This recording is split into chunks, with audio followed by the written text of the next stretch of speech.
bawas sa bawat productions cost po natin. Ano po? So, paano natin ma-achieve ito? So, sabi dito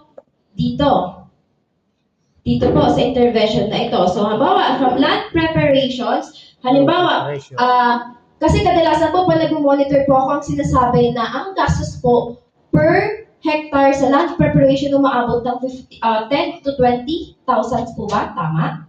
Ano po? So, per hectare naman po yun. So, at least, kasi madami po kayong, kung hindi po mali, kasi hindi lang po, parang nagsisimula pa kayo sa Carabao, tama po, hand tractors, saka dami pang ginagawa. Ito po, at least isahan na siya. So, kaya po tayo nagkakabawas po doon. Kumbaga, kinukumbay natin yung lahat ng activities sa isang makinarya. Ano po? So, for farm establishment naman, dito naman po sa